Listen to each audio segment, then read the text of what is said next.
Magandang araw mga kaibigan.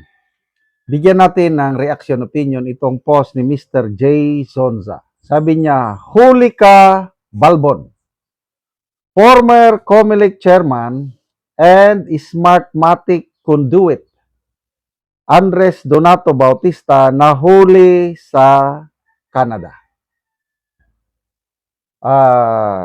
To check the veracity of this post, sinerge ko sa Google. Totoo ba na si ex-COMELEC Bautista naaresto sa Canada? At sabi ng Google, yes, it is true. So sa ngayon, nakakulong siya sa Canada.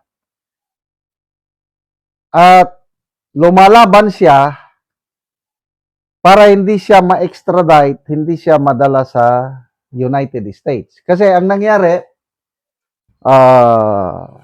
na-indict, nakitaan siya ng probable cause nung tawag doon, federal grand jury sa Florida sa kasong bribery and money laundering. Ang akusasyon sa kanya is tumanggap siya ng 1 million US dollars para paboran ang kontrata ng Smartmatic, yung vote counting machine, BGM, vote counting machine. Diba? Ang dami nating reklamo sa Smartmatic, Smartmagic. Ayun. Salamat sa Pilipinas at napalitan ng Smartmatic. Iba na ngayon ang provider ng counting machines. Matagal na mga eleksyon natin is Smartmatic na maraming nagdududa. So maraming nagreklamo, mga rival companies ng Smartmatic. So nagsampa ng kaso sa Florida at yun na nga, grand jury sa Florida, indicted siya. Kaya nung indicted na siya, yun, nagtago. And then lately, I don't know anong petsa siya na nahuli sa Canada. So nakakulong na ngayon. So, ang US gustong ma-extradite na kasi siguro may extradition, I believe, may extradition treaty ang US at Canada. At yun na nga. Si Bautista is lumalaban, legal battle niya para hindi siya madala sa US. What lessons can we learn from this incident? Ang kasamaan ay may hangganan. Hindi forever na nakakapagtago ka. Darating at darating ang panahon. Yung kasalanan mo na yan ay pagbabayaran mo. Ngayon, nakakulong na. Itong Andres Bautista na ito is na-impeach noong 2018, if I'm not mistaken. Nung sisimulan ng trial, bigla siyang nag-resign. At pag-resign, yun na nga, napunta sa US. Hanggang, yun na, nagkakaso-kaso rin doon. And then, nung na-indict siya, na-issuean ng warrant of arrest, yun, nagtago. So, 2018, matagal-tagal din, 8 years din siyang nagtago. Kaya,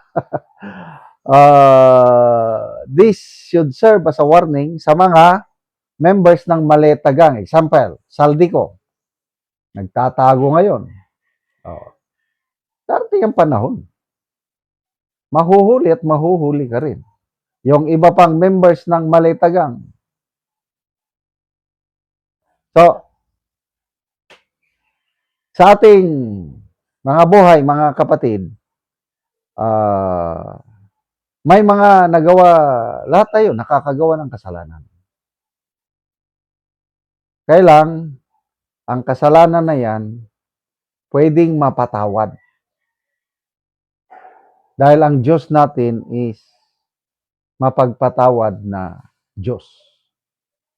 Ang kaibahan sa sa korte dito sa lupa, kung may kasalanan ka, aminin mo lang na nagkasala ka.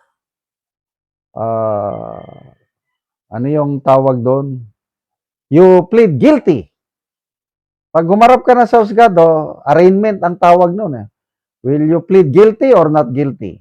So, mayroong mga ibang naakusahan na, yes, Your Honor, I am guilty. Pag inamin na guilty, sisintensyan ka, kailang mababa ang sentensya mo dahil inamin mo yung kasalanan mo. Sa batas naman ng Diyos, iba. Totally forgiven as long as mag-ABC ka. Ano yung ABC? Accept that you are a sinner. You plead guilty before God. So ako, I pleaded guilty before God. Up to now, nagkakasala pa rin ako. Wala namang taong perfecto. Accept that you are a sinner. B, believe. Ito na yung good news ng Panginoong Hesus. Maniwala lang tayo, maniwala ka na namatay at nabuhay muli ang Panginoong Hesus para sa kapatawaran ng lahat ng kasalanan. Total forgiveness po ang ibinibigay sa atin ng Panginoon. Parusa? Wala na. Kasi ang parusa, kinuha na ng Panginoong Hesus. Replacement ang tawag. Instead na tayo ang maipako sa cross, ang Panginoon na walang kasalanan, siya ang naipako. Maniwala lang tayo. And then, commit or surrender our lives, your life, my life, to the Lordship of our Lord Jesus Christ. Pag yun po ang ginawa natin habang nasa buhay pa tayo, hindi na po tayo matatakot. Pagdating ng panahon, haharap tayo sa judgment seat of Christ. We will be declared innocent or acquitted before the judgment seat of Christ dahil sa ginawa ng Panginoong Hesus doon sa krus. Yun ang kaibahan sa Panginoon. Dito naman sa lupa, ngayon, salamat, nagkaroon na ng hustisya at magbabayad na yung dapat magbayad. Kaya itong mga members ng Maletagang, let's continuously pray na intact pa rin ang brave 13 senators para magtuloy-tuloy na ang flood control investigation ng Blue Ribbon at sana balang araw masintensyahan sila at makulong din sila. Salamat mga kaibigan sa inyong pagsubaybay sa channel nito. Nakakatulong kayo ng malaki sa tribong Talandig ng Bukidnon dahil ang sweldo natin sa channel nito is pantulong po sa tribo. Namimigay tayo ng libreng yero at pako para makapagpatayo sila ng mas maayos na tirahan. Panoorin niyo ang video na ito. Ko sa balay sa tabangan na Mugyero. So mao na ni ang itsura sa buslot sa iyang atop. So gipang butangan lang gani ni og susglo. So makita gid nato nga buslot na gid kaayo ang iyang atop.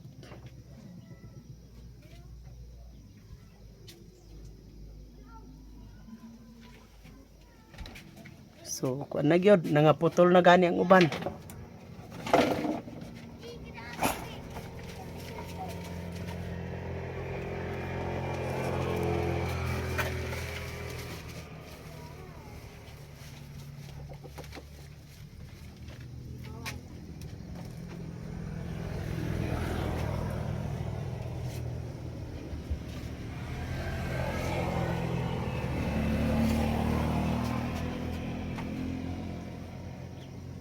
So karon mag-atop na ni siya.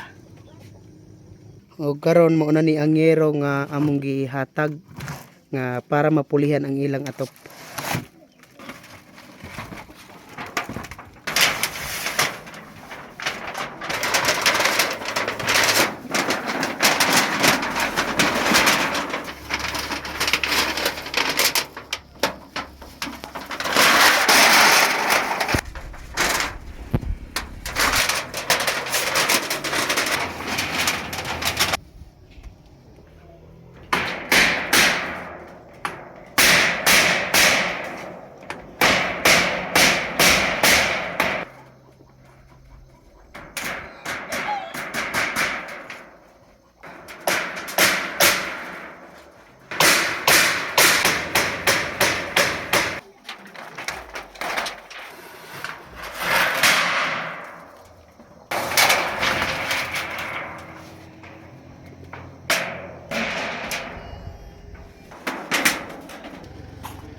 ug karon humanagid sa pag-atop ang ginatabang nga yero. Kayo sa Ginoo nga nagtabang sa kasi Philippine nga na pulian na gid akong atop Nga pila na to ka tuig?